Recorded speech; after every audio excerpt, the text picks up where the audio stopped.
I'm Mindy Roberts, creator of themommyblog.net. I've been divorced about 3 years after being married for about 12. I'm going to read a post I wrote 3 years ago, soon after my divorce, and then I'll let you know how things are going now. 3 years ago, 2005. I'm getting lots of exercise these days. I exercise my imagination. I exercise my judgment. I am especially drawn to exercises in futility. I spoke to my ex as he waited for his connecting flight from Mexico this morning, where his entire family had gathered for his youngest brother's wedding. I first met this brother in 1990 when I worked for his other brother, who introduced me to the third brother, who became my husband until the summer of 2005. 15 years. 15.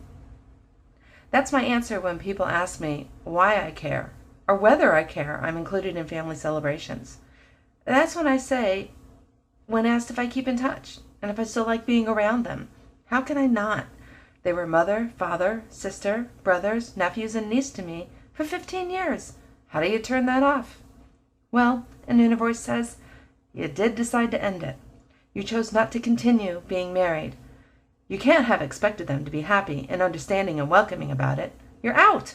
Not out of the picture. No. You're never out as long as they're the mother of his children. But you're out. Out of bounds. Out of order. Out of touch, out of grace, outside, waving goodbye to your children. I'd like to think I would do things differently. I have, in fact. When my ex was looking for another place to live, my folks offered to buy a house for him to fix up, and they could just share the profit once it sold. There was one 2 doors down from us that would have been perfect. The kids wouldn't have even had to cross the street to get there. He didn't want any part of it, and his family thought it was a terrible idea. Why be so close to one another? Maybe I'm a wingnut, but I like that we live less than a mile apart. I like that everyone sees everyone else just about every day. I like him better, and I definitely like myself better. The kids like his house, and they like their bunk beds. I definitely like the privacy once in a while. They go stay there, they come back here, and when there's a long stretch in between, he comes over weekday mornings to help get them ready for school. What's the harm in that? Apparently, it's not appropriate. Awkward. Not done. Well, guess what else is inappropriate and awkward? Answering my children's questions.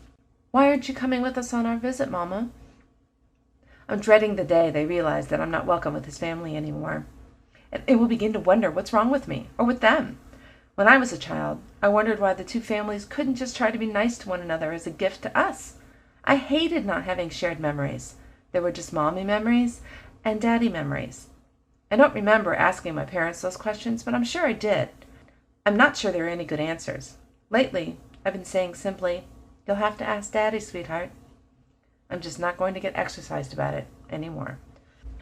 3 years later, I have to say it's going better than even I could have imagined. The whole bit about not being welcome in his family is largely resolved. I mean, they have seen how we've conducted ourselves, and they cannot find a single thing wrong with how we're doing things. We still have keys to one another's homes, keys to one another's cars. One of us gets in trouble, and we're the nearest one to each other, we'll help each other out.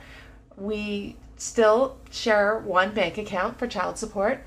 He likes my boyfriend. My boyfriend likes him. My parents still include him in every family holiday because, you know what? We will never not be family. People don't stop being family. I'm sorry. I won't go to a family holiday and have my children wonder why half of us aren't there. My boyfriend, my husband, and I all co-host birthday parties, and I gotta tell you, we have a lot of fun. There are times when I have to go find them because they're off laughing in some corner and I need help with the kids. It really is ideal. And I know it's not for everyone, and not everyone can put their own differences aside to make it better for the children. But that's one thing. Of all the things I couldn't stand about my ex when we were living together, and he couldn't stand about me, we have one character trait in common. We are both utterly devoted to those children, and we want them to have the best experience of life that we can offer them. And right now, that experience should be one of a loving family. Their parents still respect one another, they still like one another, and they can get things done together. They were sad that we don't live in the same house anymore. They still would like us to get back together. But they have also seen that even though their father has moved out, they haven't lost him. They haven't lost anyone. We're still a family. We're just a better team in two houses. I'm hoping more people can kind of try to work this into their own system, and I know it's not for everyone, but it's for the children. And as a child of divorce, I would have given anything for it. Anything at all. I'm Mindy Roberts. Please come visit me at themomlyblog.net, pearsoup.com, or wonderbelly.com.